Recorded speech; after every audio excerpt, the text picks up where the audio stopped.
Oke, udah aku rekam ya. Lanjut, Mas. Selamat malam Pak Fahmi dan selamat malam teman-teman yang saya hormati dan saya kasihi. Izinkan saya untuk mempresentasikan proposal penelitian saya yang berjudul Formulasi Strategi Bisnis pada Unit Bisnis Service PT AUM. Untuk diketahui, PT AUM ini bergerak di bidang agensi penjualan mesin-mesin industri. Jadi latar belakang dari proposal saya, yang pertama itu adalah perubahan unit bisnis yang awalnya tidak ada atau sebagai fasilitas menjadi profit center.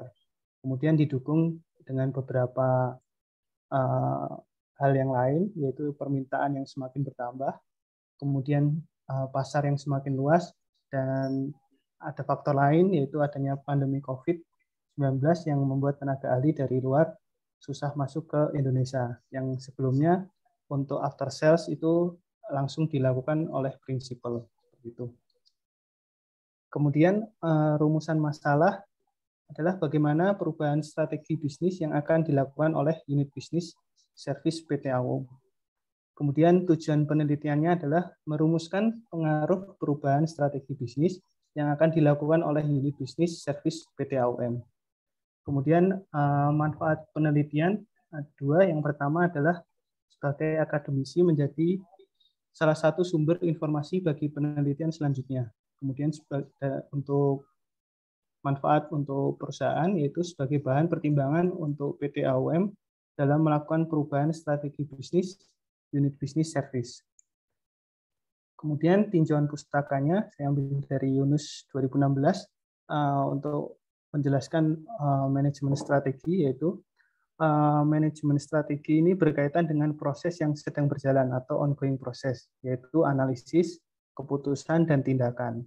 Kemudian manajemen strategis adalah studi tentang mengapa sebuah perusahaan mampu mengalahkan perusahaan lainnya. Kemudian saya ambil juga dari Whelan dan Hanger 2012. Jadi perencanaan dan desain strategi itu dibagi menjadi 4 bagian, yaitu environmental scanning, itu adalah pemindai lingkungan, aktivitas untuk memonitor, kemudian mengevaluasi dan mencari informasi dari lingkungan eksternal maupun internal bagi orang-orang penting yang dalam perusahaan. Jadi tujuannya adalah untuk mengidentifikasi faktor-faktor strategis, elemen eksternal dan internal yang akan menentukan masa depan perusahaan.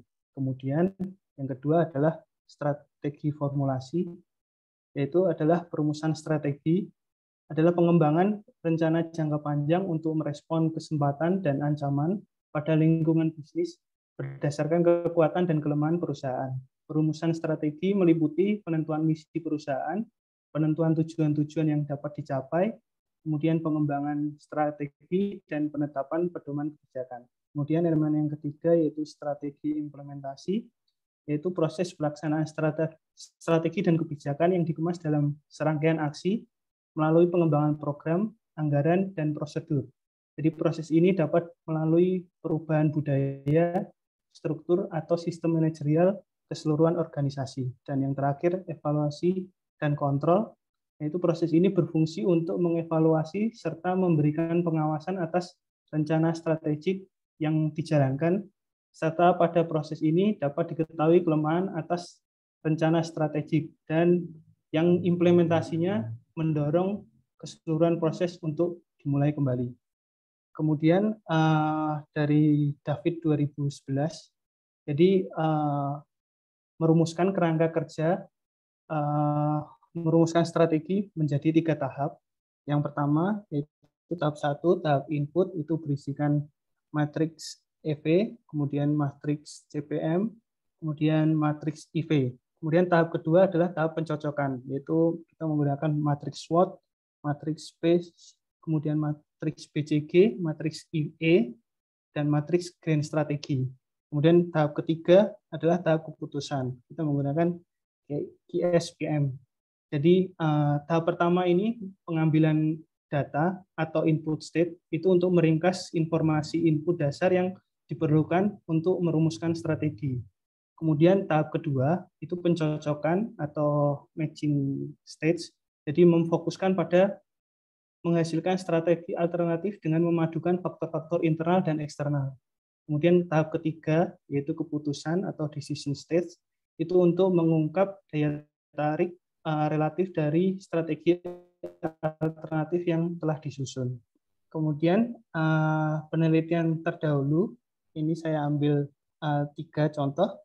Yang pertama dari DIASA, jadi itu judulnya adalah studi formulasi strategi bersaing jasa pendidikan pada RARA DIASA Fashion Course Lampung tahun 2018. Jadi alat analisisnya IV dan EV, kemudian SWOT matrix, QSPM. Di sini ada kesamaan dalam konten penelitian dan alat analisis yang digunakan. Kemudian yang kedua dari Firmianti, jadi strategi pengembangan bisnis jaringan televisi lokal menuju penyiaran digital di Indonesia. Alat analisisnya adalah IV, EV, IE matrix, SWOT matrix, dan QSPM. Di sini ada kesamaan dalam alat evaluasi faktor internal dan eksternal, tetapi secara konten berbeda. Kemudian yang ketiga adalah Hidayati, judulnya adalah strategi pengembangan bisnis klinik medikal dan dental dengan perspektif pembangunan berkelanjutan. Alat analisisnya adalah IV dan EV, kemudian ada SWOT matrix dan QSPM. Di sini ada kesamaan dalam alat penelitian, namun berbeda secara konten penelitian. Kemudian untuk kerangka pemikirannya seperti ini. Jadi unit bisnis service PT AUM ini memerlukan perubahan. Jadi perubahan itu perubahan unit bisnis yang awalnya sebagai fasilitas di PT AUM akan dirubah ke profit center. Jadi awalnya unit bisnis ini belum ada. Jadi kita belum adanya strategi bisnis service. Kemudian kita melakukan analisis lingkungan bisnis dan identifikasi harapan stakeholder. Jadi ada 3 bagian. Di lingkungan internal itu ada beberapa elemen seperti pemasaran, keuangan atau akuntansi. Kemudian ada produk atau operasional, penelitian dan pengembangan, sistem informasi. Kemudian lingkungan eksternal ada hambatan pendatang baru, daya tawar pemasok, daya tawar pembeli, hambatan produk pengganti dan persaingan. Kemudian harapan stakeholder itu ada produk atau jasa, kompetensi SDM, teknologi dan atau infrastruktur, customer service, marketing, administrasi, manajemen informasi, dan industri foresight. Kemudian dari lingkungan internal itu kita dapat faktor internal, dan dari lingkungan eksternal kita dapat faktor eksternal yang nanti akan kita ada pemetaan posisi perusahaan. Kemudian dihasilkan dari pemetaan tersebut kita hasilkan alternatif strategi bisnis. Dan dari harapan stakeholder itu ada penyusunan tujuan, sasaran dan program. Dan dari itu kita dapat prioritas strategi dan nanti akan kita hasilkan strategi bisnis service PT AUM. Kemudian metode penelitiannya adalah lokasi dan waktu penelitian. Penelitian ini dilakukan di kantor pusat dan seluruh cabang PT AUM. Kemudian pengumpulan data dilakukan dari Juli sampai Oktober 2022 dan jenis dan sumber data ada data primer dan data sekunder.